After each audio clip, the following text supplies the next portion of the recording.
Wagwan, everyone. I hope you're doing well, and welcome back to another stream, another Arsenal show up on Tereak Talks, guys. Arsenal suffer their first defeat of the season. And thank you to those who joined me for the watch along yesterday. It was a great pleasure to have you guys, and yeah, me and King, we were out there suffering, struggling for tonight. In that show, but we're here again tonight, and he's just joined me right here in the stream as well. Big up my brother King, man. How are you? I'm good. Rumors on the street is that you smashed it on the phoning call today. Well Oh, done. appreciate it, man. Appreciate it. How did you find out? What did you watch it back on Tom's channel? I haven't been able to watch it, but I saw it on the Discord. People were talking about Oh, it. really? Yeah. Oh, man. Oh, Yeah. Uh, jeez. This is this is my fourth show today. Poor King out here in the graveyard shift. This is my third as Yeah. well, bro. Everyone wants us when we lose, don't they? That's what it is. I know. It's funny. It's funny. No, but thank you for coming on, my bro. And yeah, if you need to, if you're in a rush or anything, yeah, feel free. Don't feel like you've had a busy day, you've had a busy weekend, and then you know what, the start to the week. So you know how it is. But yeah, man, for how I'm feeling. I'm feeling good. I'm feeling a lot more positive now that you know the emotions of it has died down because it was such a big game that we as Arsenal fans built up, and it always is against Manchester United when you suffer a defeat against one of your arch rivals in that way. And you know, with all the United fans coming with their banter, and so they should, because that's what we would do if we was in those situations and if we won the game. So fair play to them. But I'm feeling a lot better now. Now I've reflected upon the performance overall and the circumstances within the game. And I'm not even saying from the referee's point of view. I'm just saying in terms of where we are at and how we performed. I'm quite positive. I know a lot of other fans will feel differently and might disagree. But interesting to hear how your thoughts are, King, upon reflecting without diving in too much because we've got plenty to talk about, and I'll give you the run through afterwards. But yeah, how are you feeling, man? I mean, obviously, for me, it's the game that I grew up on, and it's the game that I love more Mm. than, or looking forward to more than any other game, even more than the Tottenham game, like because most of my kind of mates, my age groups, my cousins, they're either Arsenal or United fans, and more of them are United fans. So Yeah. we grew up on bantering each other. So yeah, if you give it, you have to be able to take it, and it was hard to take in. But overall, I mean, the fact that we didn't play bad gives me more confidence than if we'd gone there and we'd played awful. Yeah. But it's one of them. Like I want to see how the team actually react and how the manager reacts to the loss. But I think we'll be fine.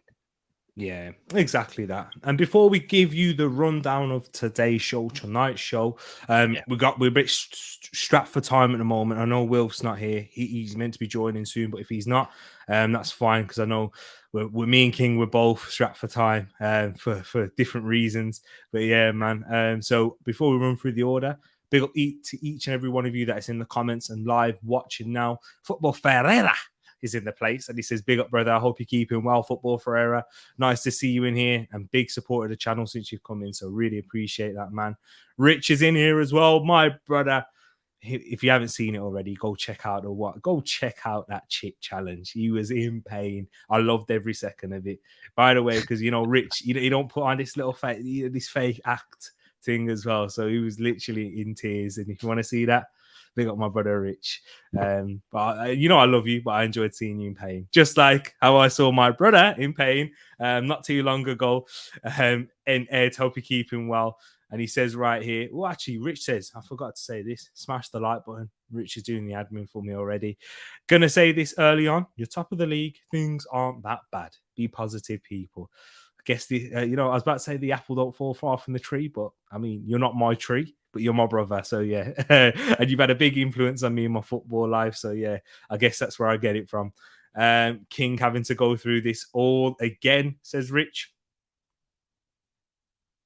Is it true, King? He's having to do it again. But yeah, I'll be here to bring up his spirits. Don't worry. Fall down the league. Wow. Up the top, he says, Matt Smith. Big up yourself, Matt. Go check out the weekly Hey, Arm you Sport you you Armchair better be Shorts. ready for the weekend. man. The way Mm, you been moving these days, yeah. If we beat you guys, you're in trouble. we'll see. You know what? We'll see. Big up Tyler in the place as well. Nice seeing you in here. Nice. Hope you're keeping well, brother. Trey was watching a team who scored a goal of the weekend by accident. Yeah, true. In Wolves. I'm sure Ed will talk a lot more about that on Friday show. And there's other things that we have to hear to Ed talk about. You know, Diego Costa. Keep your powder dry, Ed, and get mulling over it because it's a big one. It's a big topic. But he's saying right here, 5 more subs to 550. That's my boy. Can we get 550? Let's say, can we get 550 by next weekend? Not this weekend That's coming in next too one. far. We're gonna get 550 before next Arsenal game. Oh, Everybody share the what, content. Thursday? Oh, Yeah. I'm onto it. Honestly. you've heard it there, people. You have to do your job now. I'm doing mine. I'm putting out the graveyard shift on the streams. Can we do it, people? Big yourselves up. Big up Brush in here as well. You know, congratulations, bro. You deserve it. The victory right there. King's in here. David, and the general. Congratulations to yourself, another Man United fan. Mr. 200. Evening, Tereak. Tereak and King won't be here long. Early start. Pick up yourself, Mr. 200. Smash that dislike button. Matt saying, you see, he's on rivalry today. King, I'm coming for you. You are on the list. And David there reiterating it for you all. Like, share, subscribe, people. You know what? We need to get that 550. But before we get that 550, if you're watching for the first time, you're thinking, well, am I going to subscribe? But now I don't even know what's happening on in the show. So we've got plenty to talk about. Of course, we're going to talk about the Manchester United game. We're going to be talking about the reaction to the lineups. We're going to be talking about key individuals, I'd say. The big debates and topics around certain players and certain decisions that Arteta made, and of course, and whatnot. We're also going to be talking about Zurich away, which is going to be talking about that briefly, and what players people would like to see.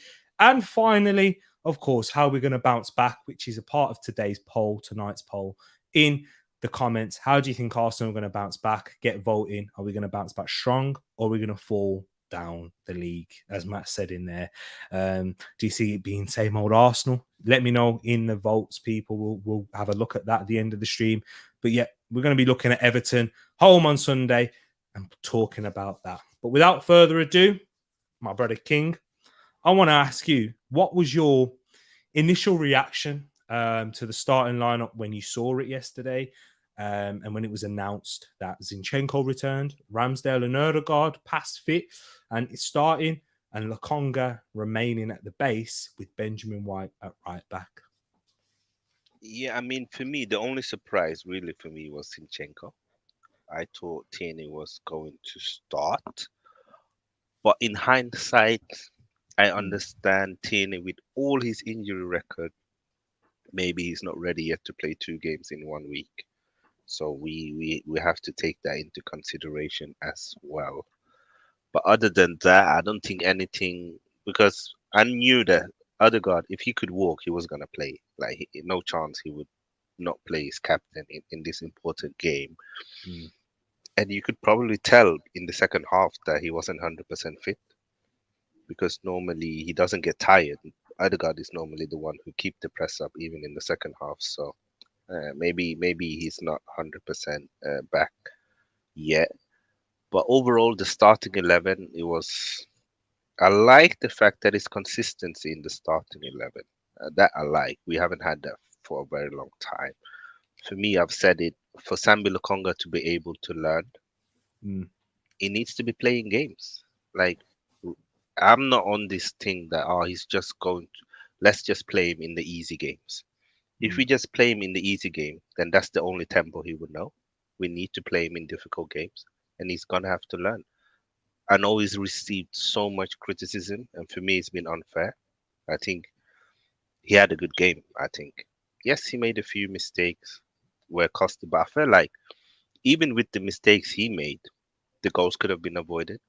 I don't look at him like, oh, the mistake came from Sambi, we couldn't defend. There were so many more actions after his mistakes where we could have handled it better. But I'm sure we're gonna get to that. Yeah, of course we are, definitely. And yeah, with my initial reaction to when I saw the lineup, it was quite mixed, really, because I saw Zinchenko return. I can totally understand why Arteta, made that decision, because he did set out with the stall to dominate in terms of possession, try and control the game. That's how I predicted it was going to go, and overloading that midfield area was going to cause Manchester United problems. And I think with Tierney in the past couple of weeks and how Arsenal want to operate without Thomas Partey in particular, we do leave our midfield a little bit exposed at times. And when we saw Sambi Lokonga at points last season isolated with Kieran Tierney at left back, who's a lot more conventional, and he gives you strengths and weaknesses that Zinchenko doesn't have as well, with attacking down the wing and being a more conventional fullback, a better 1v1 defender. But Zinchenko, in terms of how Arsenal building up in possession and out of possession with the counter press, I feel like Zinchenko is more suited to that and much more comfortable, and has the variety in his passing and how he receives the ball as well in that build-up play from midfield there. Ramsdale and Ødegaard being past fit. I always thought with Ødegaard he was never going to play the full game, the full 90 minutes, because of the short turnaround and because of the doubt in and around him. I was always a bit wary of that, but we'll get into his performance as well. Seeing Lokonga at the base, I was actually happy. I know, King, when we spoke about it on your show, looking forward to the game, it was, you was like, Aston Villa was the game for Lokonga. I can totally see what you're saying there. But then the real test was Man United. We'll also get into his performance as well. So I just thought that, right, it was a lot of attacking intent, but also a bit of control, and having the consistency at Benjamin White at right back. Although if this is a cup final and both players are fully fit and sharp and raring to go, I would have played Tomiyasu, but he played Benjamin White. Once again, can totally see that. If you're trying to set the stall as a manager to, I'm going to reward in consistency and good performances, you have to do that. These are the things as football fans, and that we don't really think about. And the same with Lokonga as well. If you completely drop him, you're basically telling him that I don't trust you and I don't think you're good enough. And I think you're good enough to a certain level, but this is too much for you, and I don't think you can get there. But we'll see. We'll see that indeed. But guess who else is in here as well? My brother Wilf. He was here, but yeah, he's just. I am here. I'm just having mad technical difficulties. So that's all right. Wilf background is as empty as Spurs trophy cabinet. He's looking like Spurs trophy cabinet there. Nah, big up my brother. Big up my brother Wilf. But yeah, he can hear us. He's sorting out his technical. Yeah. There we go. Yeah, it's been an absolute mad one. Trying to get on, and everything that could go wrong has gone wrong. But I'm here now. Can you hear us? Are you all good? Yeah, I can hear you. I can hear you for now. I'm gonna go and I'm probably gonna. What I'm gonna do is I'm gonna charge my my headphones actually. Yeah. Because I've been using them all day for work and stuff, and so yeah. Cool. Okay. That's fine. But what we was talking about before we get into your comments, guys, and hear what you're saying, was your initial reaction on the starting lineup. With Zinchenko starting, Ramsdale, Ødegaard being past fit, Lokonga at the base, and White continued at right back. What was your initial thoughts when you saw that? Was you pleased or was you wary? My thing was, we're gambling. We're going to win the game. I generally thought, we were going to win the game, and we'll get into it later as to why we didn't and things that happened. But yeah, I thought it was a risk. Risking Zinchenko, risking Ødegaard, and even Ramsdale, to be honest. But Arteta has shown this season that he's all about taking risks and taking chances and going for the throat. And I would prefer to go down swinging like we did yesterday than with a whimper.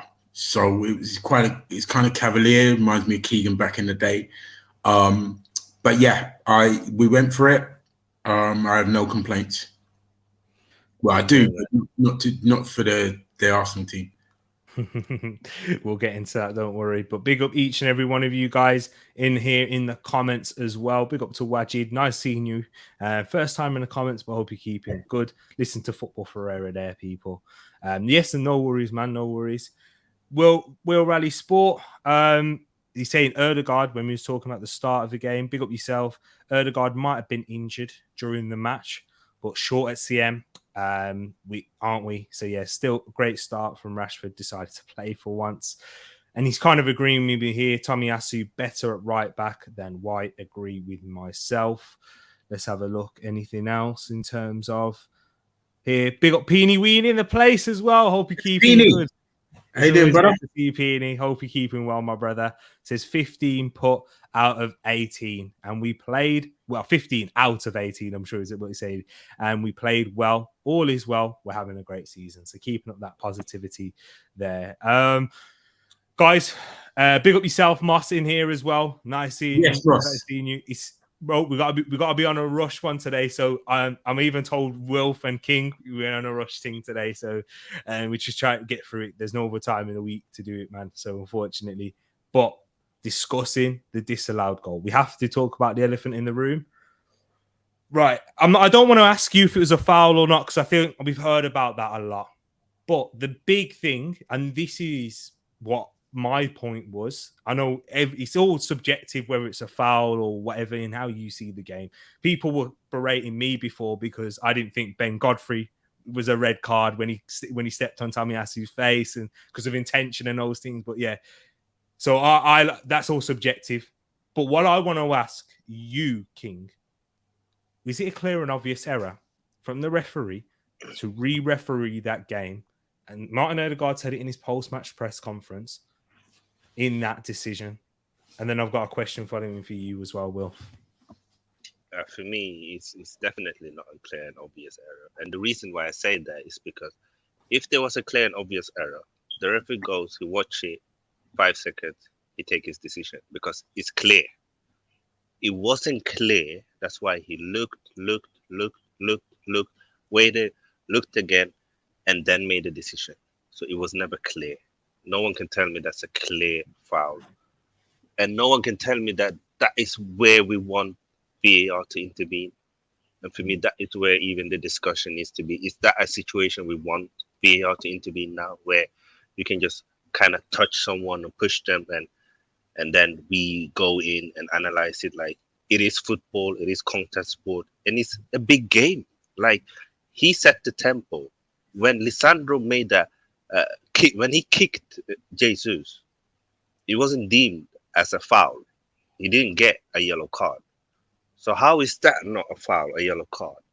But Odegaard touches Eriksen and he falls like a ballerina, and then all of a sudden it's a foul and a disallowed goal. For me, it's not enough, especially not in that game.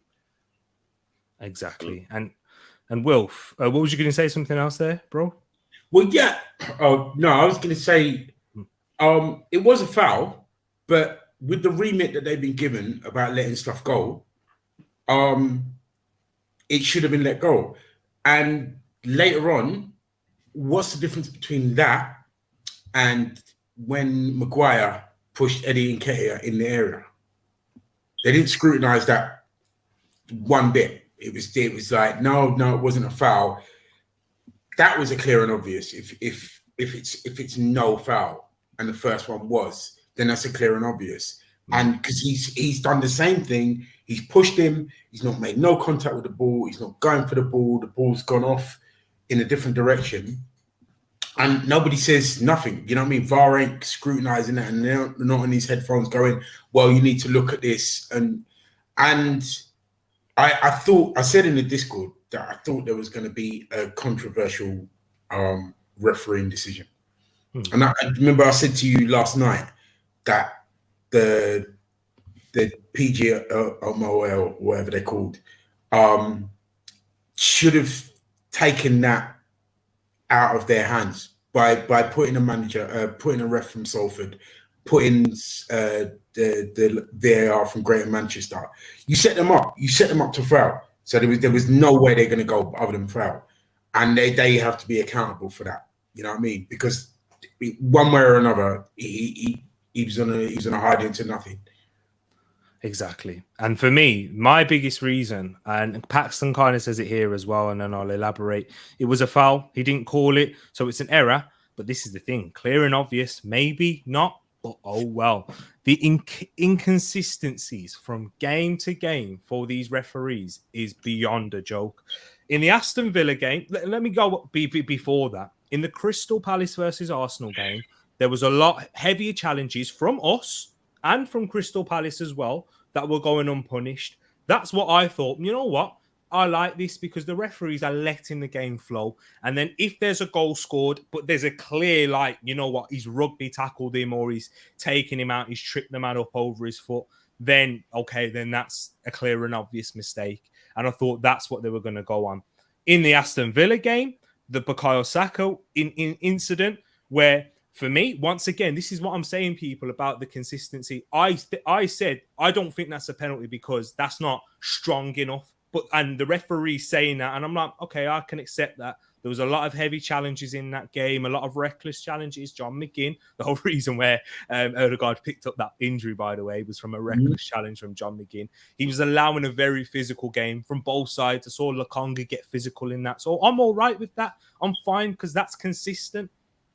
But if you're going to give a free kick for the Manchester United one, then it makes me always think, hang on, but just in the last game, I saw something that was more obvious physically in the box and in the games where there was no punishment for that. I'm fine with that. Like, but if you're going to referee in different ways in different games, then you just can't take that anymore. And especially in a heated game like this, where there was pushing and shoving from both sides, Lisandro stepping on Jesus' foot, going unpunished. There was little bits and that off the ball. Oh, McTominay, how many fouls did he Thank you. I was just about to say the same thing.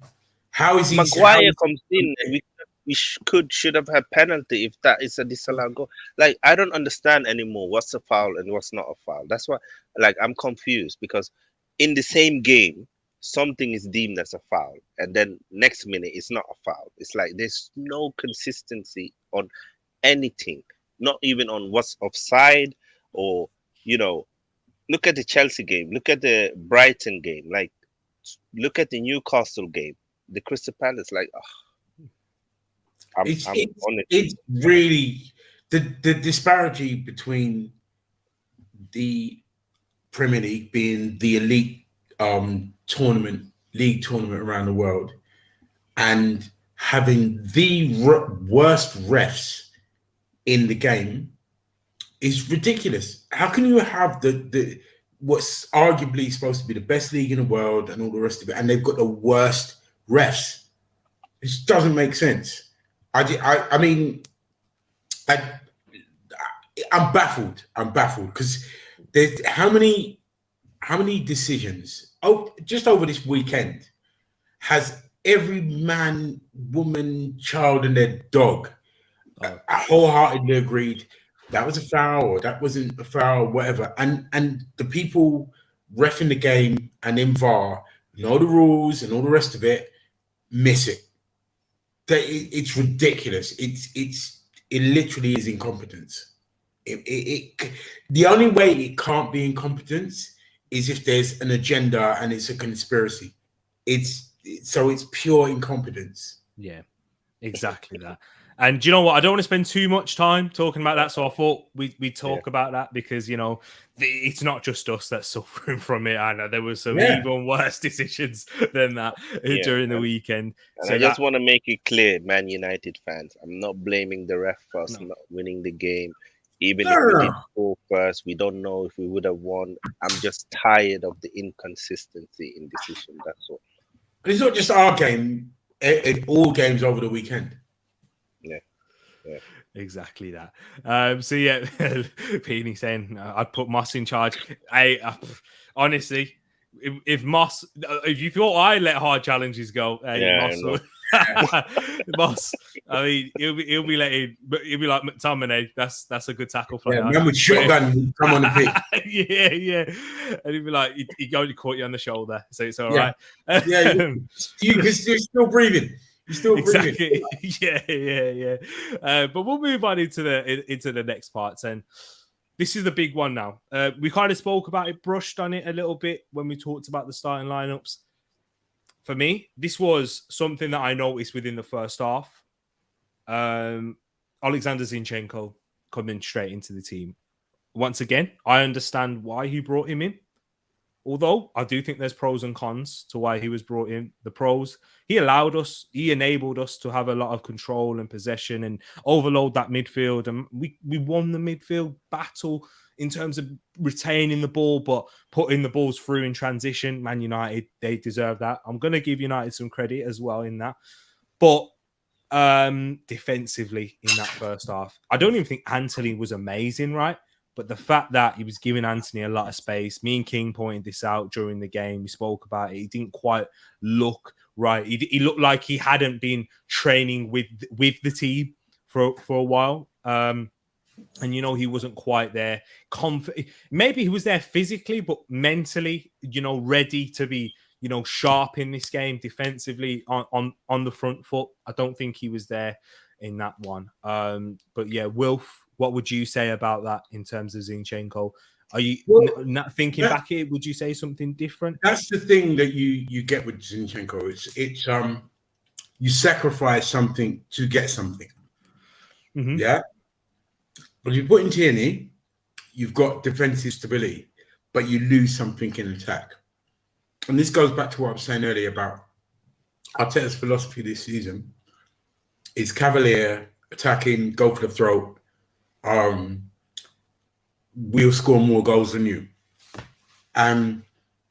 Zinchenko is the perfect foil for that. And he obviously wanted to take the game to Man United, so he played Zinchenko. Tierney was a little bit fit. And to be honest, I can't really blame him with 5 wins on the bounce. Everybody's, some of the social media Arsenal fans are losing their proverbial SH, Yeah. But they seem to forget that this is how we started playing this season. Cavalier, go for the throat, batter teams into submission.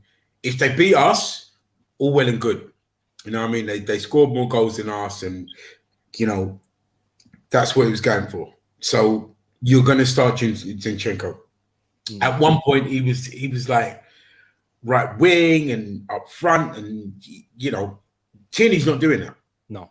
So you know what you're getting with Zinchenko. You're going for the throat, and I mean people blame him for one of the goals. I just think he had to come across because Gabriel kind of overcommitted. If he stood him up, then Zinchenko would have stayed where he was. And I think he should have stayed where he was. If he stays where he was, there's no goal. But when I see Zinchenko playing, I think we're going for the throat. That's led me on to perfect. Well, it's like you read the script perfectly to my next question to King. Zinchenko, for the first goal, it was the closest man. He was obviously marking Anthony for a lot of the game. Do you think he was at fault for that first goal? I've rewatched it, and I do think he is at fault. But again, it's a situation where there's so many people that's made a mistake. Like Sambi's pass was a mistake. Gabriel's overcommitment was a mistake. Zinchenko's position was a mistake, and Martinelli not covering for him was another mistake. Where was he? I'm not sure if Arteta made the right decision to. I felt like he told him to not track back a lot, because usually he does come back and track back. But in this game, it was almost like he told him, stay high, because he knew that Dalot wants to go forward. But that left us so empty.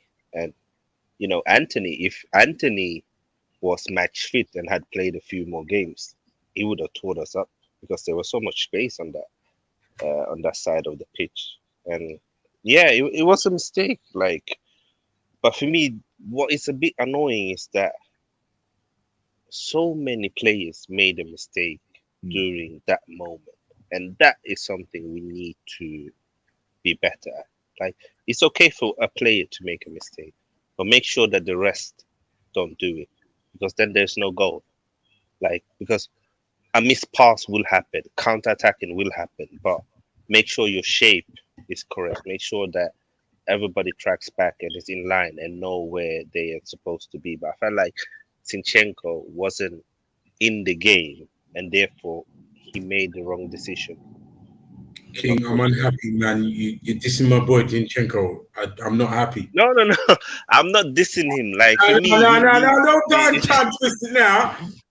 I know we live now, so I can come and find you. Don't be Will's not having it. He's not having it. He's not having it. I think you're both right, though. I think, honestly, you both are spot on. And it's difficult, man, because I wrote it down about the pros and cons, and then you kind of spoke about it defensively. And I do think it's more because we saw Jesus tracking back in like the first 5 minutes in that left back position. So that was clearly he sent something, and Martinelli didn't in a way. But this is where I talk about players in terms of in-game management, and this is where they need to recognize, right, this is the danger. This is where Man United were only attacking on that right side to begin with in those first 10 minutes, and that's eventually where the goal game came from. You are right as well, King, about the multiple mistakes. It's not a one man's fault.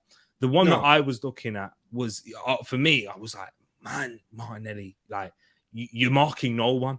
Like, find someone to, find something to do type of thing. Like, in the middle, find Anthony, just overload, because there was a 1v1 in everywhere. And that's where Zinchenko tried to outnumber Rashford, because he was 1v1 with Saliba. And and the striker always is going to be able to get a shot off there. Like, that's where Wilf will be eating dinner in those situations. Shift it to one side, drag it through his legs, make it difficult for the keeper to stop. It's the basics. And that's where Zinchenko tried to help Saliba control. But it was a good ball by Rashford to find Anthony. But that's where I was like, Martinelli, if you just sprinted just to make it, just make Anthony hesitate. And just, but it is what it is. I'm not solely blaming. The thing is with Zinchenko, he takes a gamble to try and cut out that ball, because he knows the ball's going wide. Yeah. And it's either he goes towards the ball and tries to cut it out, or the ball's gone past him and he's not getting there anyway. Yeah. The brother's taking a step, Anthony's taking a step, and he's going in on goal. So he takes a gamble on trying to cut out that pass. But it's the thing about it is, this is Man United now. This is Tottenham now. They're a attacking team. I find that very negative, considering where Man United were, where Tottenham want to be. I tend to feel, and this has always been my feeling, if you're counter-attacking, you don't believe that you have got qualities to win the game naturally. So you have to, let's counter-punch, because we can't match them one-to-one. We can't match them as an attacking force. And when we played it, I've always found it a very negative system. Mm-hmm. I've always found it a very, I don't believe in my team system. They're not good enough to match anyone. So that's why we'll sit back and wait and see if we can sniff something out.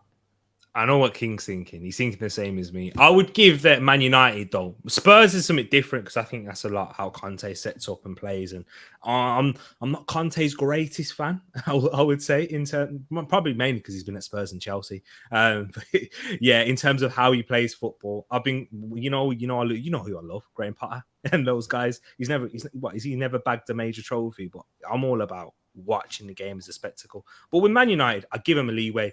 It's 6 games in for a full transition. He's going to take Ten Hag a while, and I know he's going to do what Arteta's done eventually, in terms of once he builds that team, once he has his players, it doesn't even necessarily mean he has the Casemiro's. The fact that he brought Anthony in straight away and Casemiro still hasn't made a start, it shows you I'm playing who I want, who I think is going to be right. And eventually, when he gets his team, why he wanted De Jong, and this is another thing I want to talk about, linking De Jong, who's not a natural 6, but would have played him in the deepest part of midfield because he wants to dominate possession. If he wanted to just sit and counter-attack and break up play, he would be playing Casemiro, McTominay, and then just trying to flood there. So I do think he wants that, but yesterday he came up against a more settled side, a better team, essentially. And Man United beat overall the better team, but they were more clinical on the day. So credit to them for that. Just moving on into the next part, someone who's received a lot of criticism for me, and it's beyond. But I'm not going to try and sway your thinking in this because I kind of have already. It's Sambi Lokonga. He's received even from Tom earlier on in the show. I don't get it. But big on my bro Tom. I mean, when he spoke about it on his show earlier, he was, he was good then. Maybe because it was the first time talking, but now Tom knows what he's talking about. But I thought there was a lot of things that people thought he was a bit naive, taking too many risks. King, what would you talk about Sambi Lokonga's performance? Because I saw something different. I think, first of all, people are overreacting in a negative way to Sambi's performance, because I actually think he was one of our better players. Yep. Saw a young man who was brave, who was excellent on the ball, who was physical, who was trying to make those difficult passes like Partey does. Like, people forget that we've had games where Partey's passing have cost us, or his positioning have cost us. Like, Partey hasn't been 10 out of 10 in every game he's played. Quite the opposite. He struggled for a very long time last season until he got up to fitness. The first part of the season, again, Sambi was one of the better midfielders. But I feel like whenever a young player has a bad game, it's because, he's young. There's no kind of balance of, maybe players do have bad players sometimes because they're humans, and maybe he made some certain mistakes because the players that were supposed to be around him weren't around him, and people weren't taking their responsibilities. And I don't agree that he can't play number 6. I think he showed against United that if you give this boy time and if you believe in him, he's going to excel in that position. And I was actually proud of him. So for me, all these critics that he's not good enough, he's this, he's that. No, I'm not on that train. Honestly, I'm not. You agree with him, Wilf. What would you like to add on that? I can't stand this narrative of people jumping on our players when they make one mistake. Because Sambi made one mistake in the game. And anyone who's ever played football, it's ridiculously rare if you've ever played 90 minutes and not made a mistake at the highest level to grassroots. And the want to jump on our players for one little thing. I love Sambi. I think he's going to be a ridiculous player. I don't understand how our fan base, or certain parts of our fan base, should I say, don't give any leeway to our team, but yet they'll give leeway to Tottenham, to Man United, to Chelsea, to this team and that team and whatever. They go, they're good and they've had a great transfer winner and they have had this, that, and the other. But the moment that there's a chance to jump on one of our players and diss them, they do it two-footed. I don't get that. It was a big game that a lot of people thought he shouldn't have played in. It was too far for him and all the rest of it. And he showed up. And if you were to watch the highlights again or watch the whole match and you took out that mistake, you'd have a different narrative towards Sambi. He's a promising player. How old is he? How old is he again? 22. Right. This is it. I mean, this is the ridiculousness of some of our fan base. And you know what I'm talking about. Yeah. Social media, AFT, TV, even though they've changed. We have the youngest team in the Premier League, one of the youngest in Europe. I never expected them to be Man City, Liverpool levels already, immediately. But they'll give other teams time and grace them on this, that, and the other. But our own players who we're supposed to be supporters of, they're jumping on them as soon as they make something, they do something, or they're not 101%. Exactly that. And just my final bit on Sambi, there's two things I want to say. Right, I mentioned this on Tom's one, and this is I liked it because it came out of the blue. I said it's his second start. Right, everyone was talking about Eddie Nketiah ruling him out after Southampton in his first game. That's what Tom brought up. Big up Tom. I know I mentioned him a lot in this show, but he said that, and I went, "This is why you cannot judge a player unless they're given a run of games." And in a good settled team, which is what we are now. He had a brilliant game against Aston Villa. I think he had a good game, but whatever. If you think he had a bad game, if those of you believe that, let's say he had a good game against Villa and then a bad game against United. You can't judge a player off of those two performances. He might be somewhere in the middle, but he might be leaning towards the good or the bad. We have to wait and see. The proof will be in the pudding. Another thing that I'd like to say is, I'm seeing a lot of Arsenal fans saying we need to get a true 6, a true DM, a true number 6 in there. I mean, and Partey, he's not a true number 6. But the best sides now in Manchester City, look at who their central defensive midfielder is. Rodri, right? Rodri wasn't a true number 6 when he was at Atletico Madrid. And even in the areas and the positions that he takes up in the pitch for Manchester City and how high he presses and the areas that he has to get into when they're playing with the ball with possession, he's not a true number 6. I thought that was Wilf barking at me. Yeah. Scared me then with the headphones. But that's what it is. That's what these teams are going to develop to do. Even Liverpool, in that sense, I think Fabinho is more of a true number 6, but he has qualities where he can play in the 8 role. Henderson's had to cover in that area. De Jong, who he wanted to bring in that role for Erik ten Hag, definitely not a true number 6. But these guys, Jorginho. If you're talking about the best, Casemiro is one, but then it's a completely different system. We saw how Real Madrid set up against against Manchester City, against Liverpool, and even PSG. They counter-attacked. If you want a counter-attacking team, then you have a destroyer like a Casemiro, who was the best in the world at doing that. Then you just have someone who's going to do that. Even a Kante, for goodness sakes, wasn't a true number 6, but he was elite in the defensive actions. This is what the game is going to. If true number 6 still had a thing in the game, then Lee Cattermole there'd be a lot more Lee Cattermoles in the Premier League. He was a very good destroyer, someone who's going to break it down, can't do anything in terms of ball progression or moving the ball up the pitch or winning it up high because they are just sitting there screening. Just quickly on that one, because there's a couple more things I want to talk about in the game, and then we've got to talk about Zurich and then Everton. Would you agree with me on that, guys? No, 100%, 100%. I mean, for me, I love the beautiful game of football, and I love like the way Pep Guardiola sets up his team. Luis Enrique, Graham Potter, and even if you look at Brighton, like Caicedo is not really a 6. He's more like a Kante type of player, but he's maybe a bit more technical. And it's like people are obsessed with the number 6. But when I tell people, even Vieira wasn't a number 6. He was a box-to-box midfielder that was just great at defending.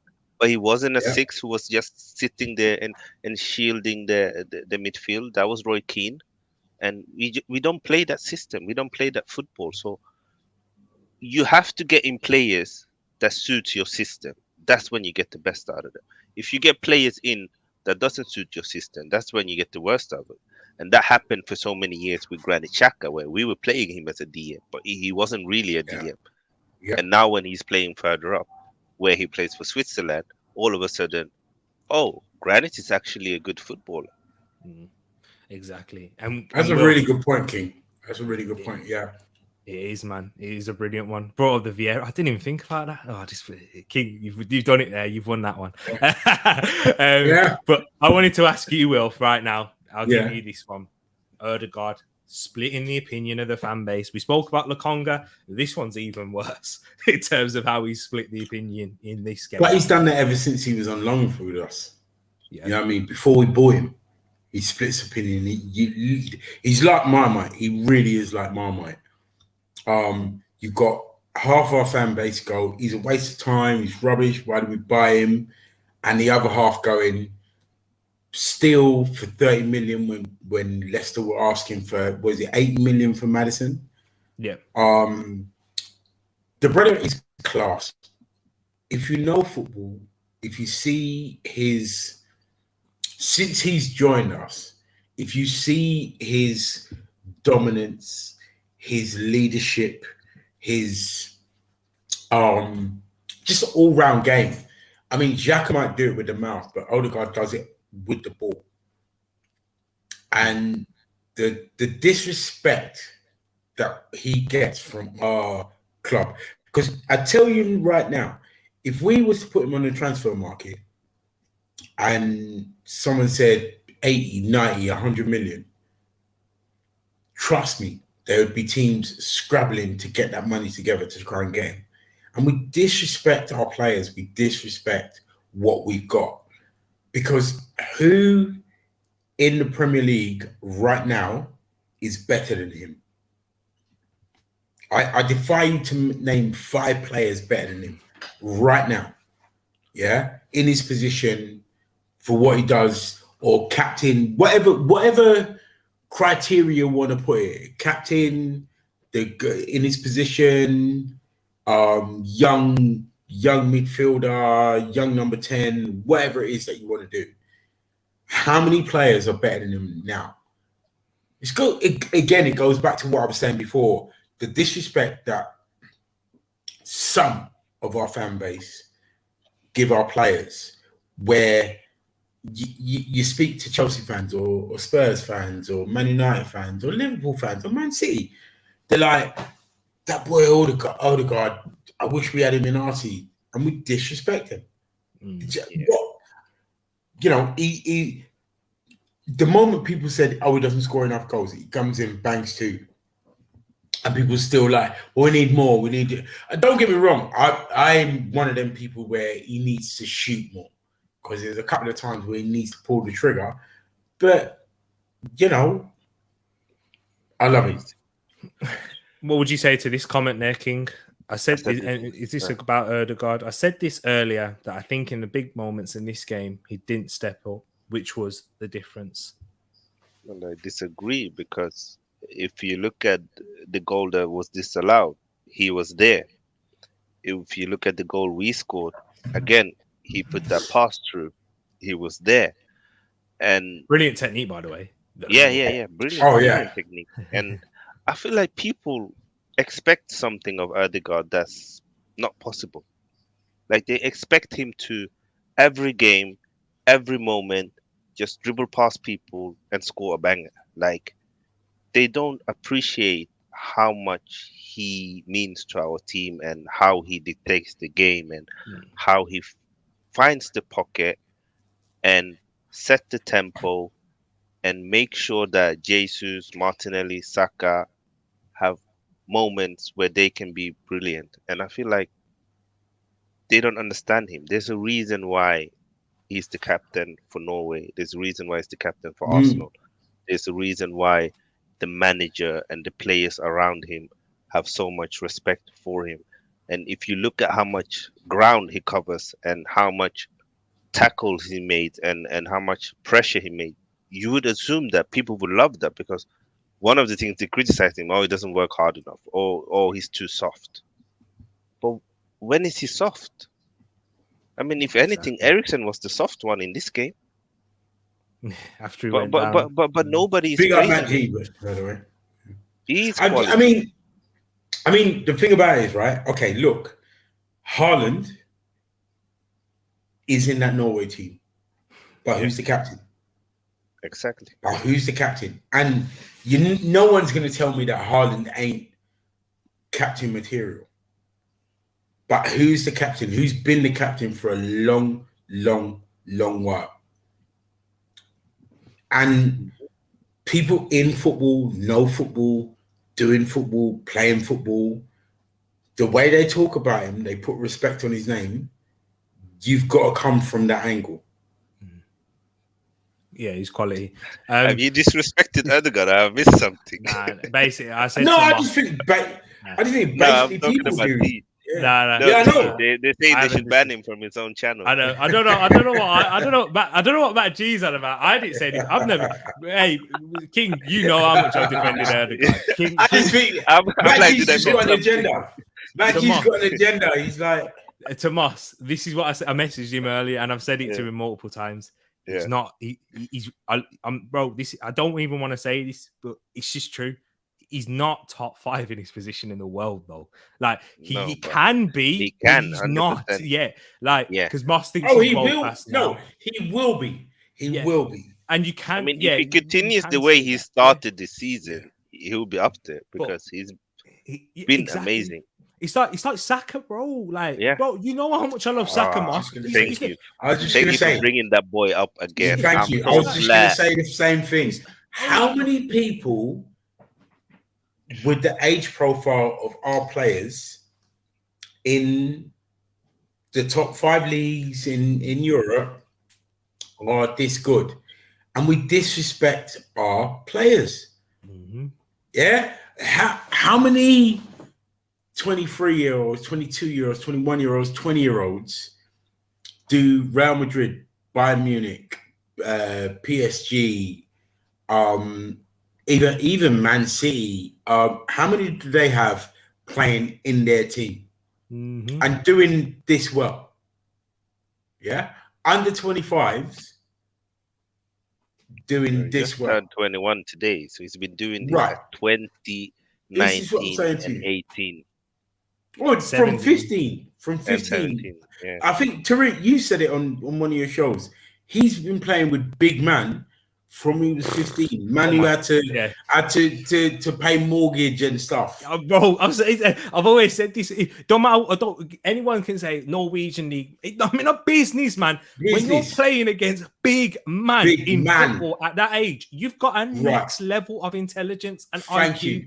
Like that's why Saka's so amazing as well. The intelligence and IQ, which people criticize the likes of Mason Mount, Bruno Fernandes, but they chuck him in X, Y, and Z categories because they can lick a ball in the back of the net a couple of times a season. But the IQ is on another level. Yeah. That's where it's crazy. And the thing is that people I feel like this, numbers. Tereak. Yeah. If Xavi was playing football in 2022, he would not be as appreciated as back in the day. Yeah. That's the truth. People will say, oh, he's too slow. He doesn't score. He doesn't create enough. Yeah. That's all people look at. And live score. Who scored? Who got the goal? Who got assist?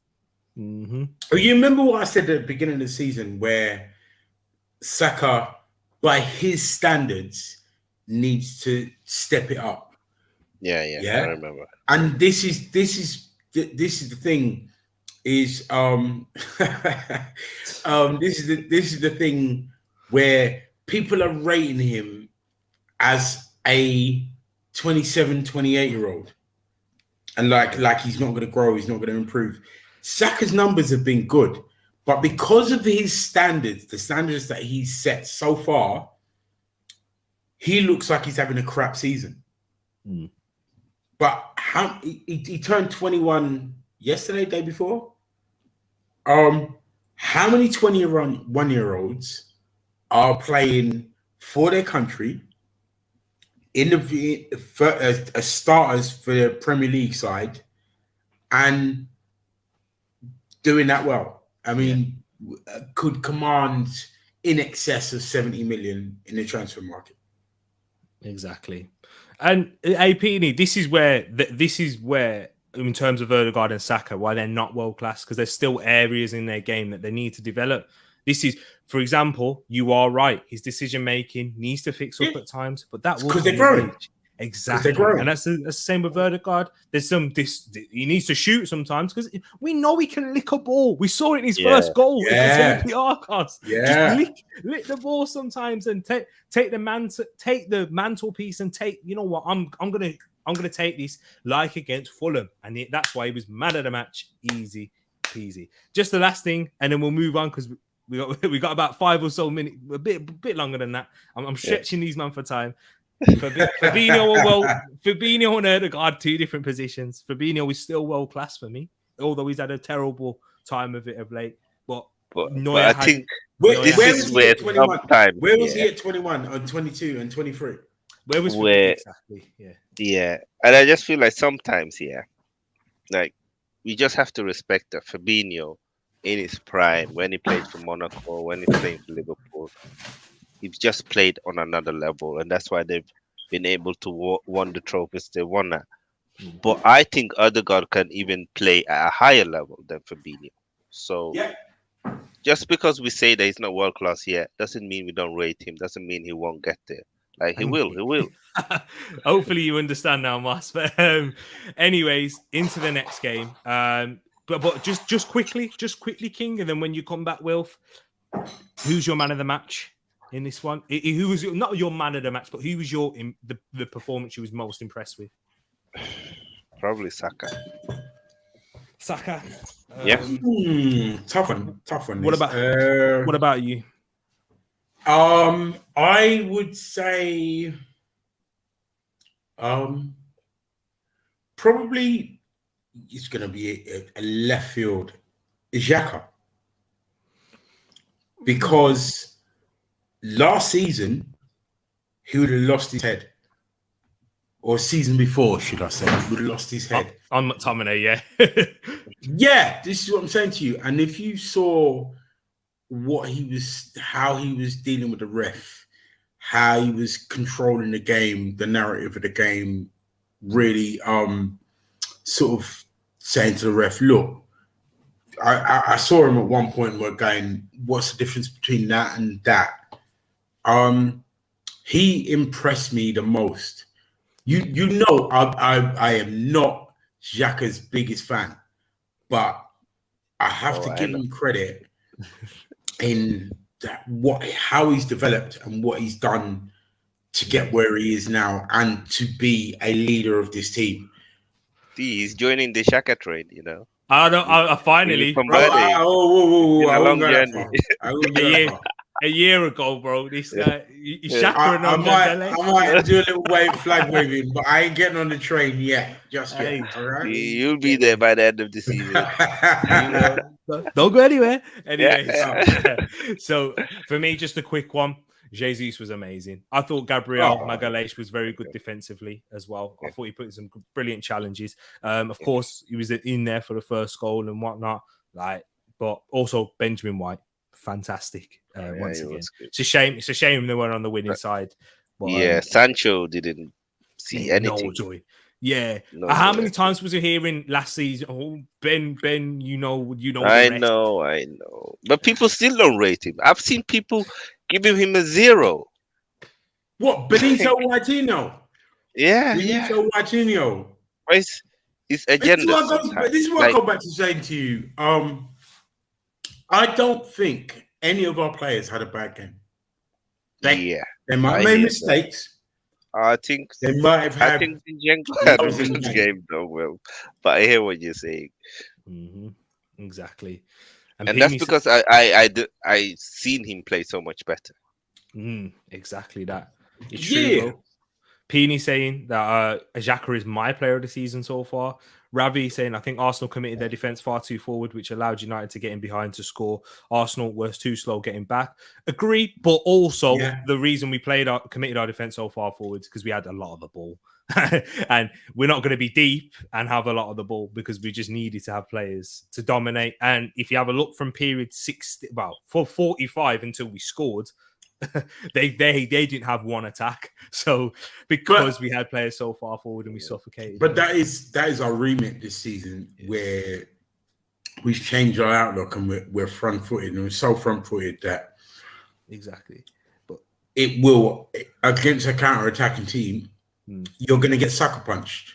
Yeah, the best boxers in the world get sucker punched. Exactly. You know, they keep coming forward, they do their thing.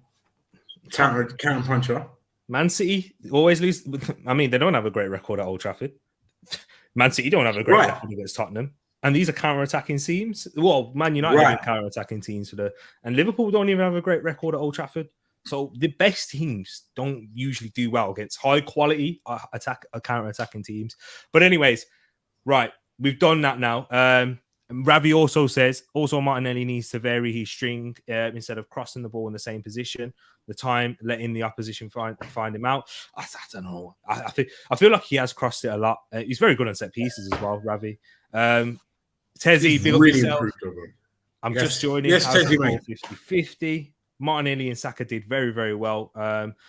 Sambi, great first half. Man of the match, Rashford. Man of the match is Chino. Trust him so much. Can I just speak 1 minute about Bukayo? Yeah. This season, the narrative have been that, Bukayo, we are playing him. He's not good enough. He needs to be benched and all of that.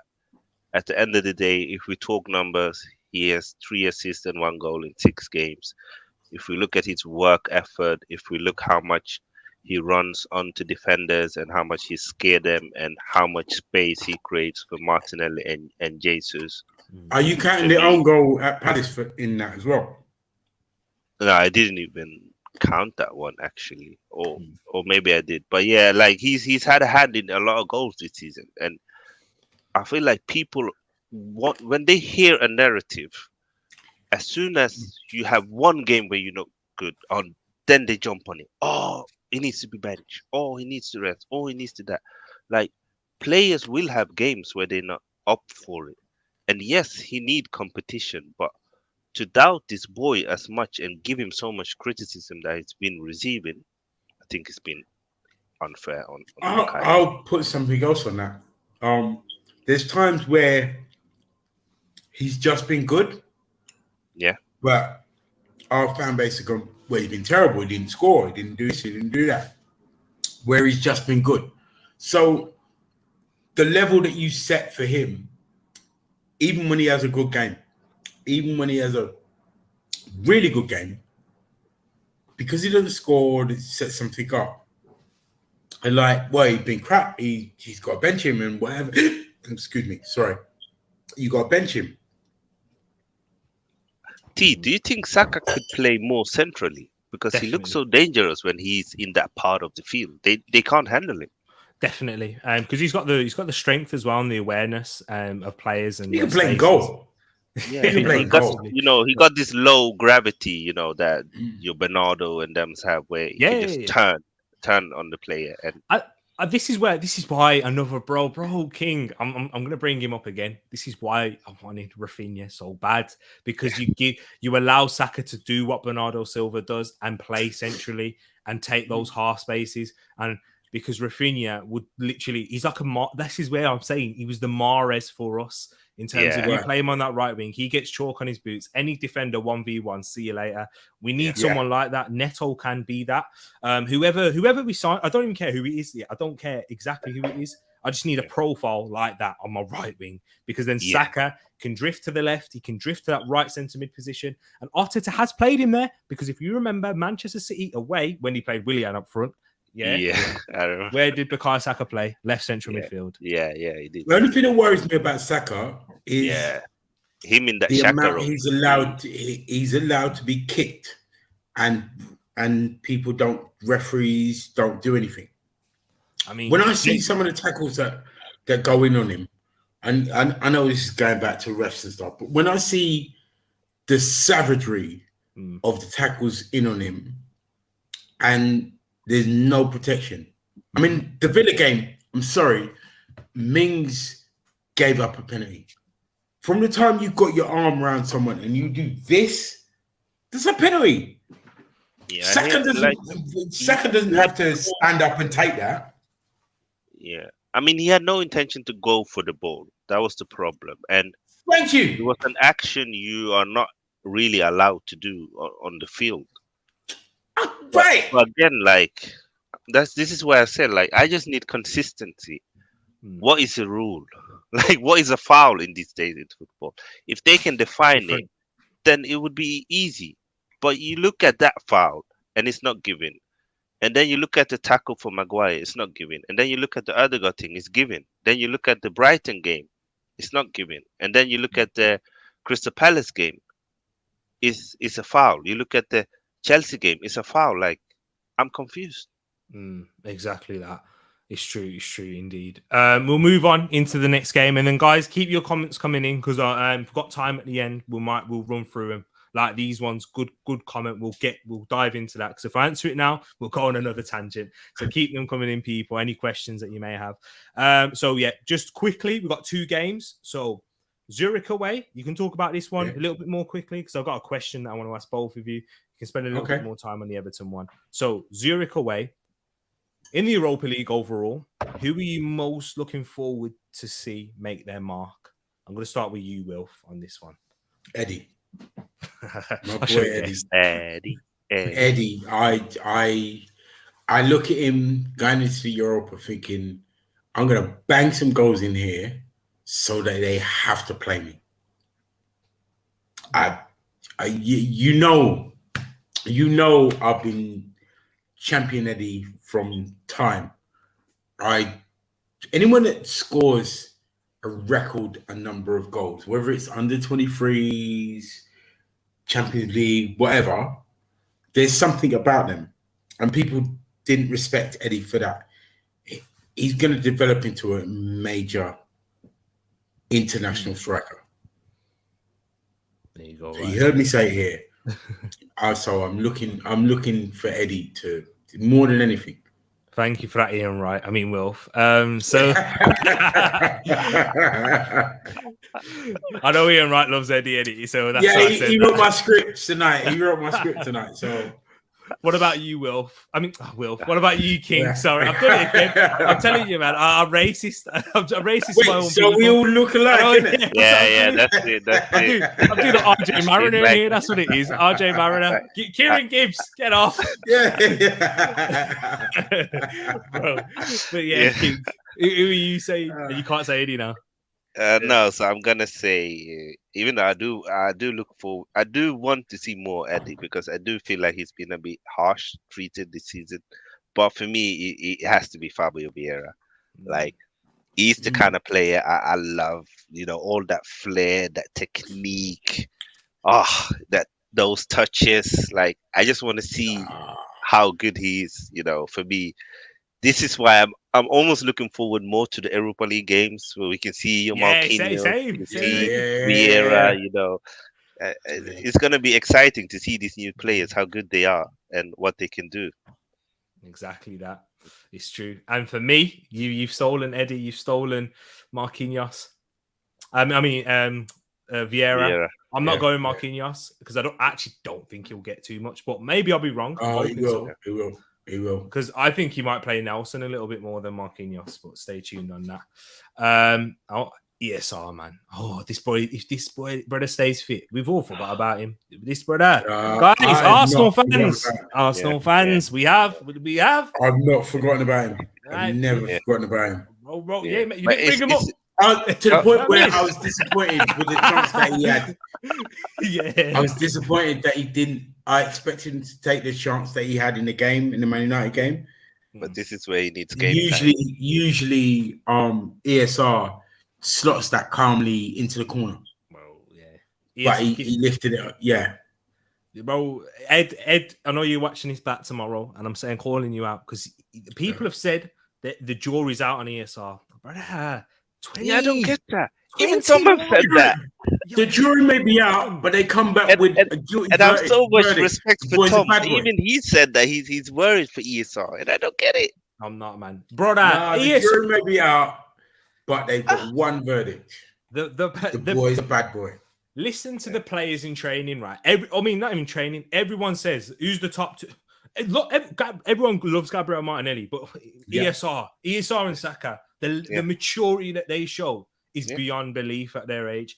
And yes, there's areas of his game that he needs to develop. I need to see him dominate on that left-hand side a lot more. But remember, he's younger than Saka. Is he younger than Saka? Who's the oldest? I don't know. I think he might be a year older. I think he's a year older. Yeah. Even so, wherever they are, this is what I mean. This is what we have them as our future. Yeah, like we have them as our future. Like it's not like he's 25 and had 3 stinker seasons. Like I think people forget how good he was last season before his injury. Thank you. And they just remember the later part of the season, and that's where they put him. That's his level. And I felt like they don't take into consideration he had COVID and what impact COVID has on players and his injuries. I just need him to stay fit, please. ESR, just stay fit. It's true, bro. That's it. But how many people sort of said of him and Saka last season, they need to step up, score more goals, and do this and do that and do the other. Yes, that's a good one.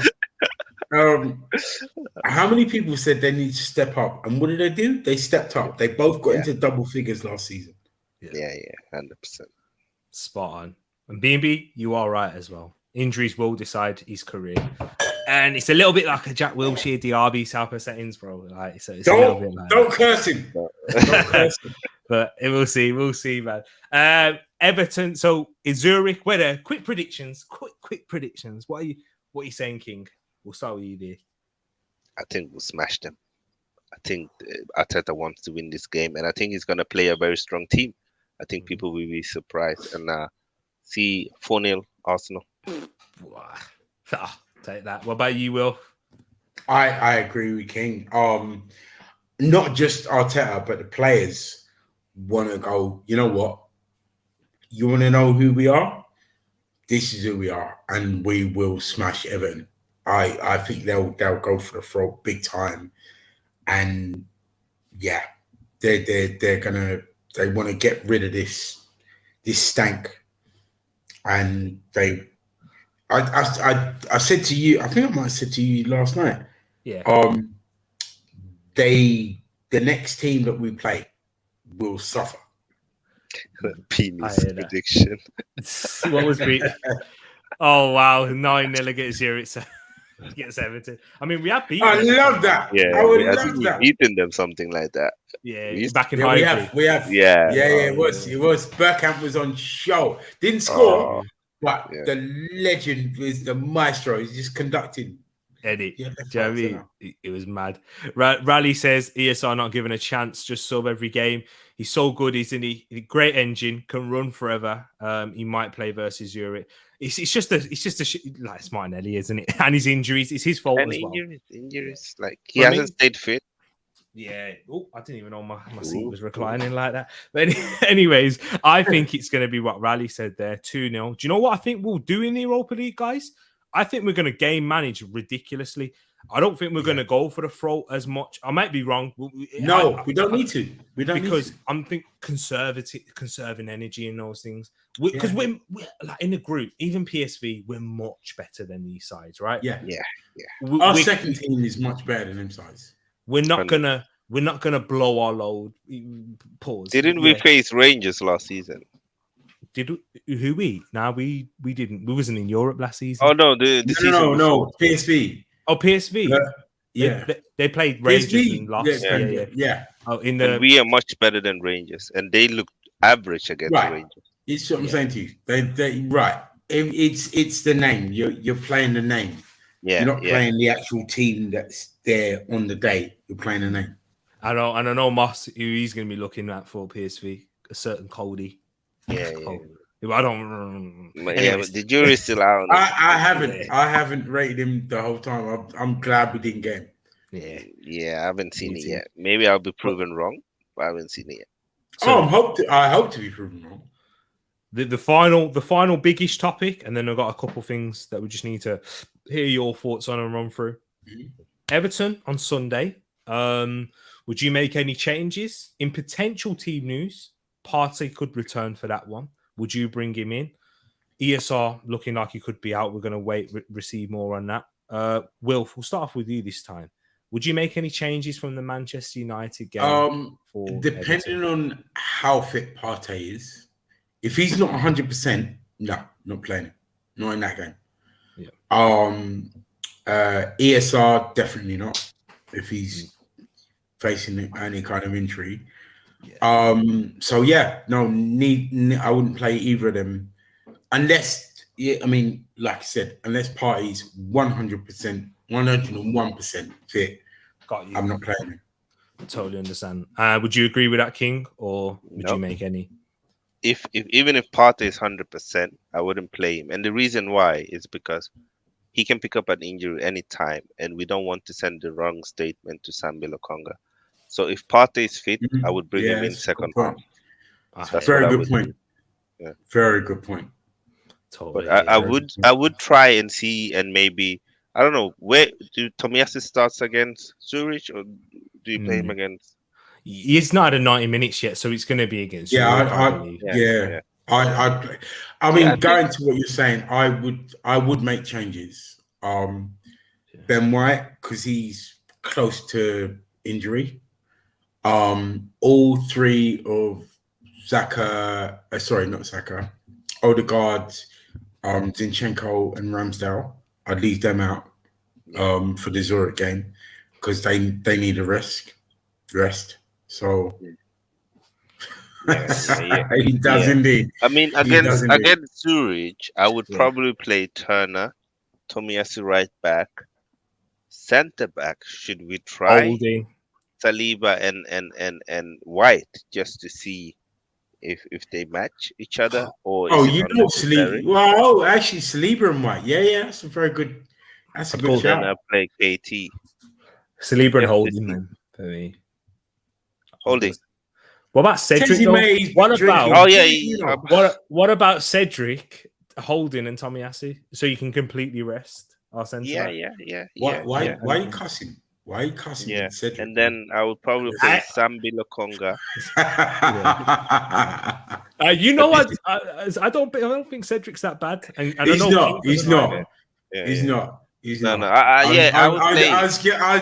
I would actually play him because squad harmony is also important in that dressing room. If these players don't even get a chance in the Europa League, like when are they actually gonna play? It's true. And I'll play Sambi again. Play Sambi. Oh yeah. Xhaka can play every game. Yeah, he's durable, man. He's like a play him and Vieira probably in midfield. But then how do you set up the front trio? Marquinhos. About Vieira, left. He's now. You were saying about players that you were for the Europa. I forgot about Vieira. Because I was so focused on Eddie. Yeah, I said Vieira. I want to see him. He's gonna ball. But the problem is Smith Rowe is still looks like he's a doubt. Yeah, because he caught up an injury again, and this is where we are starting to become very light in attack. Or do you play Vieira, Marquinhos, and Eddie up top? You play Vieira on the right, Marquinhos on the left. But then how do you formate the midfield? Zinchenko needs minutes, do you think? Oh, yeah. You're right. No, I'd rest him. He doesn't. Or do we? Because he's coming back.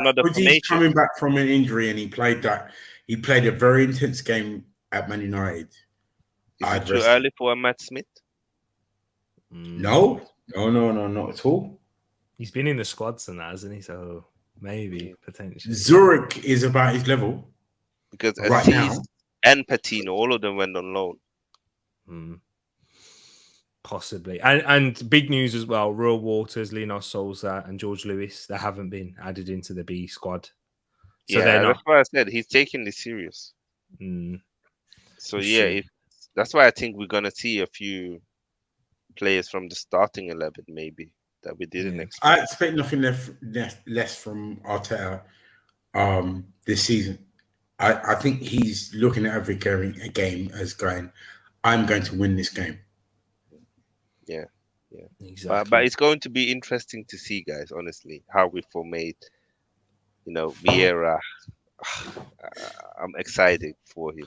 It's true, bro. It is so true. Big up yourself as well, Luca, in the place as well. B&B, that's the back four I would go for.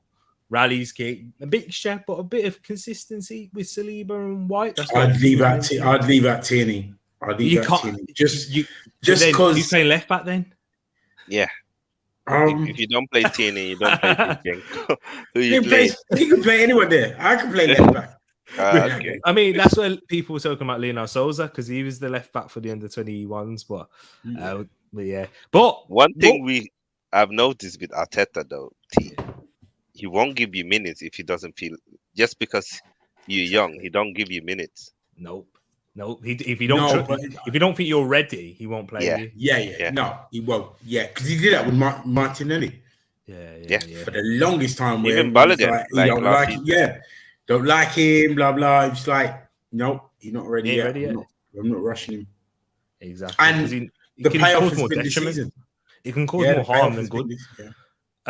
So we'll probably have to do Everton. We're in another. What I'm trying to think in terms of time. Do you have to? Because there's a couple more things that we. Give me your prediction for Everton then. Right. To quickly mention how you say the game's going to go, how Arsenal are going to react, and what your prediction is going to be. You can have a little word on Everton as well if you think they're, what threats they have. They have impressed me lately, Everton. I'm not gonna lie. They look solid in defense, and they look like they are playing for Lampard now, which is fair play to Lampard. So I think it's going to be a tough game for Arsenal, and I can see just like a 1-0 victory. I don't think it will be a game with lots of goals because they don't attack a lot, Everton, which I understand. Like, they don't have the most creative team, but they now have players like Tarkovsky and Connor Cody. Like, them two have improved. Good signing. Yeah, because Michael Keane, he's like Maguire's brother. He's useless. He can't defend. That's cold, man. You can't be saying that. So you've gone with a 1-0 win, but if Michael Keane plays about 7-1, yeah? What about you, Will? Sorry, King caught me with that one. We're gonna batter them, but only win by 2-1. It's gonna be one of them games where people are like, how did they only beat this team 2-1? Because we give up goals. We're a young team. There's mistakes in us. There's people can score against us, but we can outscore them. I think 2-1. That's the difference from this season and last, isn't it? I don't score now. Yeah, I think it's going to be 2-0. Not convinced. Not like when I say convincing for us, but not like a 2 easy. Like see you later, Everton. No. I praise Everton a lot. They're a team now. Got very good defense. Very Jordan Pickford. Don't go anywhere. Yeah. Don't go anywhere. I think that he'll be the factor. He'll be the factor. I think we will batter them and walk out there with 2-1 and people like, what happened? I hear that. I don't think we'll batter them, but. Yeah, I think they will play. They will play similar like they did against Liverpool. Yeah, I just feel like we are in better form and have more momentum than Liverpool, and that's why I think we'll win. But it's gonna be tough. Damari Gray, man, he loves playing against Arsenal. Yeah, he does. Even when he was a Leicester. Am I the only one that thinks Mopai is overrated? No. Yeah, he's so overrated. I think he's a good footballer, but he's a bit. He doesn't score. He's like a Lacazette to me, in terms of. Yes, 100%, like a B-Tech Lacazette. Yeah, where he does a lot, very good, but in front of goal, he's just not clinical. I think Danny Ings is in that category as well for me. Danny Ings is injuries have harm. Before injuries was good. Yeah, I'm a better goal scorer, but but Mopai, I'm like, because when you play in a Brighton side that make as many chances as they do, and your stats are that low, I question marks. Yeah, Yeah. Everton will be like Villa. Yep, they will do. Yeah. They're gonna look at that Villa blueprint, and they're gonna. But what's good this season is that even if you kick us, we kick you back. That's what I like Exactly. about Oh, this yeah. team. Zinni midfield, says Tezzy. I mean, Yeah. I think we'll do that probably against like PSV or something. I think it'll be good. I must admit, in that Man United game, I was shocked that we didn't get a goal straight away. I was expecting it. I hear what you're saying. In the first half, I don't think we were great. No, we're better in the second half, but yeah, we weathered the storm in the first half. Yeah, especially to begin with. But yeah, we'll forget that now. We moved on, bro. So what are we doing? Bringing that up. All right, it's cool. It's cool, bro. It's cool. It's all good, man. Saw Marquinhos in person and chatted. He's special. He did. Hey, it's because he smiled at you that side. I know. When Moss has a connection with him, that's it. You know he's gonna love him forever now. He's like Lacazette indeed. More pie. Everton lineup: Ramsdale, KT, Gabriel, Saliba, Ben White. Where there? So he's got. Is he gone back free? Is he? No, I think Zinchenko, Xhaka, Ødegaard midfield. Oh, okay. Yeah. He benched Sambi literally. I don't know. Moss, I thought better of you, Moss. I'm disappointed. Oh man, he'll turn up unless Matt misses the bus. 2-0. Matt Peony, big up vibes as well. Look at that. Is that Anthony? Yes, vibes. He's brother, man. Go away. Don't go anywhere. But now the last thing I wanted to talk about now, and this is it. This is the final thing. I don't know if any of you guys have seen it. Tavares comments. I'm going to read them out to you now. Yeah. I'm disappointed. It's interesting. But I'm going to. So Nuno Tavares. I came to Marseille to finally be able to play in my position. When signing with Olympique Marseille, I wanted to have an option to buy, but Arsenal refused. With my agents, we always wanted this purchase option. Now I'm at Olympique Marseille. With or without an option, I'm happy. Also, I would probably at Arsenal, I would have probably only played in the cup. I don't know if it was a problem of the competition with Kieran Tierney, but for me, that's not even the point. I came to Marseille to play in my position in the Champions League, in the league, and the cup. King. The brother wasn't good enough. I think for me, it tells you a lot about his personality. This statement tells me a player that he's making excuses. Yes, we know that you are a winger, but why could you not learn how to become a left back? Like, you have an opportunity to play in the best league in the world, in one of the biggest teams in the world, like that at your age, before you actually done something amazing in football. It's not like he came from Benfica as a wonder kid like a Fabio Vieira. So go to Marseille. The reason why we haven't put a buy option there is probably because Marseille can't afford what we would want for him. So at the end of the day, listen, he play well and someone will come in and get you. But even if you look at his numbers, he scored some bangers, but his passing stats is awful. His defensive stats is awful. And it just shows you that he thinks it's all about attacking. And and this is the true personality comes out in these situations. And when everything's going good, you're on top of the world, and then you start coming out with comments like that.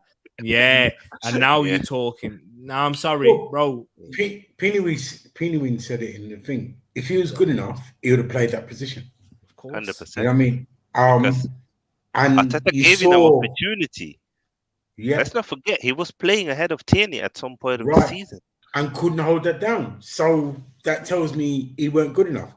I mean, you saw in the All or Nothing where Eddie, I loved Eddie for this, where it's like, bro, there's enough of us ain't playing in the first team. Suck it up, grow a pair of big ones, and move on.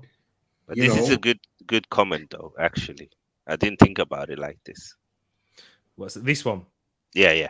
Big up Tezzy. Is it Yeah. is it a bit weird that all players who go there say some weird stuff? Was the same with Saliba? He'd say it's a bit Tezzy. Yeah, that's what I'm saying. I'd take it all with a pinch of salt, personally. Yeah. Possibly, yeah. Gwen DC, I'm joking. Nah, I'm not going to do that. But I do think. Don't mention that name on here, man. I do think. But it's probably Marseille playing games with the players when they go there, trying to get them, because Marseille don't have a lot of money. Like, they know that if Tavares does well with this crazy transfer market, Arsenal could demand 30 million or even more because he's so young. It's true. It's a very good point, and it could be Marseille, ridiculously gassing him and telling him, like, oh, yeah, you wasn't playing in your position. This is your best position. Yeah. Telling him this and that. Like with Saliba, look at that. We trusted you. We played you. We gave you that. We gave you everything. With these loan players, they do that, though. It's just so that they can bring them in. And yes, of course, I do think left wing back suits his style and his game. Yeah. It doesn't mean... But hang on, that doesn't mean that like you can't still play well and show improvement. This is where the Ainsley Maitland-Niles effect. This is what I call it. Like you think that you play in your position and you make the team like work around you as a as a young player. Bro, look at Bukayo. Unless you're Ronaldo. Yeah, look at Saka. Saka is the best example. Like, he was playing left back, he was playing left wing back. Never moaned, made it his position, and then when there was an opportunity to play further ahead, he did that as well. Never moaned again.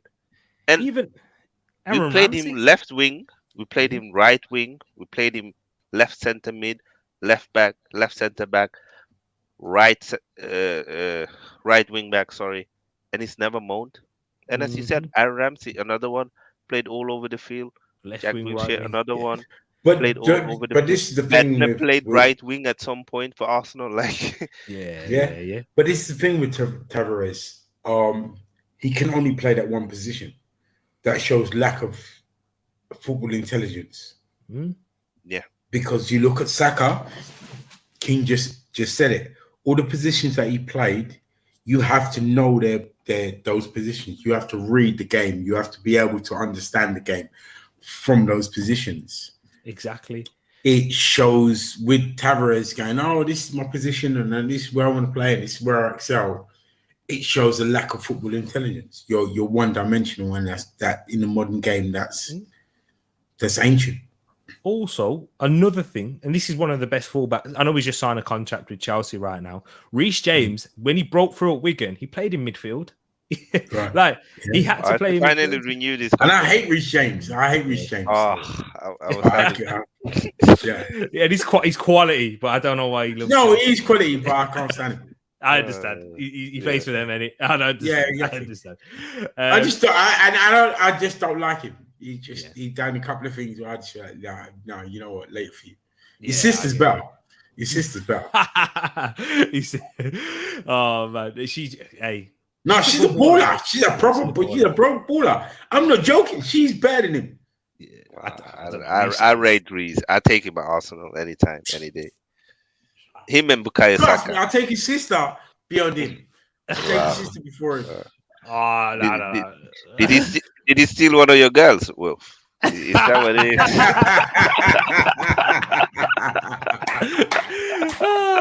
It's just sort of things he's done. Like, it's personal, you know. He said some of the things he's done, but he never said what he did. Anyway, guys, this can be interesting. But big up each and every one of you in the comments. Just to round up with a few comments. Raleigh put this question in earlier to us. Glad we didn't get Douglas Luiz from Villa. He's not even that good. Do you agree that Tielemans is twice the player or as good as Luiz? Facts. What would you say, King? No, I wouldn't say he's double the player. I think they're similar level but different qualities. Again, I think Douglas Luiz has the potential to play that 6 role, where Tielemans has the potential to play in that Xhaka role. So I think they're two different players. I would have taken I think we needed Douglas Luiz more than we needed Tielemans, if I'm honest. Yeah. Because I do feel like we have a lot of people who can play in the role Xhaka is playing, even though Xhaka is doing it so good right now. We have options. Exactly that. Let's see what we got here. Let's see if there's any more. Saliba hasn't signed yet, though, unless I missed it. Wilf, are you worried? He will be. No. I'm not worried about Saliba. I'm not worried about Saka. How many times have we been trying to tell Moss that we're not worried about Saka, man? No. Yeah. He's still worried. Yeah, exactly. Yeah, I know he's. He did that to the badge, bro. Yeah. No, when you look at how the players talk about the club and you look how happy they are, you can almost tell that it's just a matter of time, but they will sign. I think the first 5 games, the first 3 games for Saliba solidified that he's going to sign it. Exactly. He could have scored also yesterday. Yeah, he was leaning back, bro. Yeah. I was like, go with the left foot. It was typical defender, like shooting technique at all. Like, go with the left foot, bro. I'll tell you, this is why they were so gassed about the one at Bournemouth, because they were like, this is what we see in training. That's what we see. That's the one. That's what we're like. That's what's in Checo's like, oh my word. Yeah. Oh man. And Tezzy, in adding on to that point she made earlier, big up yourself, Tezzy. Could be a lot of things. I'll just wait and see what happens. Trust Arteta to decide when the time comes. He doesn't want bad attitudes. We'll have to profile picture is lit though. Edit. Jeez. Yeah. I know. It is cold. And then Moss agreeing, 100% it is Tereak, same as Saliba. Right there. Big up each. And Peeny's worried as well. Oh, kidding. You got me. Don't listen to Peeny, man. You get sucked in. Don't listen to it. But guys, thank you. Thank you to my wonderful co-host once again. My brother, King and Wilf, for sticking throughout. This hour-long stream. Yeah. And then some. This is better. This is shorter than what we've done before. But I know. An improvement. I love it. I'm proper peeved that I missed the first 10 minutes. Yeah. You didn't miss anything though. You still got everything. It still bugs me. It's kind of ruined by like my buzz off this show for the week. So Arsenal missed the first 10 minutes as well against Man United, and you still came and performed. But this time you grabbed the W. So big up yourself, Will. Big up King. Let the people know where they can find you, my bro. If they don't know, but they should know. But also tell them what you've got coming up this week, my bro. Yes. So guys, you can find me here on Tereak Talks. Make sure if you haven't subscribed that you do. You can also find me on King's Football Show. I will be doing Champions League watch-alongs for the first time on my channel. And I'll also do some FPL content with Moss. We need to do it probably during the week because I am traveling on Saturday. So this week I'll try and do a lot of content before I travel. So big up to all of you that tuned in. Stay tuned for King in the midweek, guys. Yes, Champions League. You know where to find him. King's Football Show. And you'll start find Moss Boss on there as well. But not least, the Don of South London himself. Wilf. Big up, my bro. Thank you for coming on and let the people know where they can find you. Whenever I say this, it's more of a plug for myself, but you know what I mean? Yeah, I know. It totally is. It's like, you know what? I just wherever Tereak is, I'll be. So you'll find me on the Discord, you'll find me here. I pop up on like a couple of other shows as well. King's brother. He's a really nice guy actually. But yeah, you'll find me in the Discord, you'll find me here usually on the Mondays, apart from last Monday, which I was gutted I couldn't do. But I'm around. I'll always be around. Wherever Tereak is, I've got to follow him, innit? The Dom is omnipresent. That's what he is. Exactly. Be aware of the Dom. Big up each and every one of you in the chat. Big up yourself, Peony. Love seeing you in here, my brother. I hope you're all keeping safe, my man. And I hope you're having a good time, man. I hope you're all good. Big up Moss in here as well. Love to Yes. see you, my brother. Let the people know what you've got going on as well. Go subscribe to Foot Moss Sports Talk, ladies and gents. Yeah. He was streaming last night, the CFL, Saskatchewan Yeah, I versus know. Winnipeg. I know. I don't And he's always don't in know with Bobby and King. So. Yes, on FTSN. That's the one. Full-time Sports Network. Go check that one out as well, people. There's plenty of channels in the community. Big up yourself, Tezzy. I know you like this show. I know you do. Big up yourself, Tezzy. Love to you each and every time. And everyone else, Paxton was in it. Rally, of course. If you're still here, my brother. Do we know where Tezzy Mate's from? Nah, well, Tezzy Mate. The Don. You know what I mean? From. This is... Yeah, Tezzy, you can let us know unless you want to, the mysterious. You want, the mysterious that sometimes that intrigues a lot of people. It's up to you. She kills me, man. She makes me laugh so much. Exactly. Big up Rally, big up my brother Vibes, and everyone else who's watching right now. And if you've just been watching in the background, you yourself as well. Love to you always, because we've had about 8, 9, 10 people in the chat throughout constantly. Ireland. So my people there. And Tezzy, that's what we like to see in the place. But guys, we are out. Love and peace to you all. Come on, the Arsenal. If I can find the outro.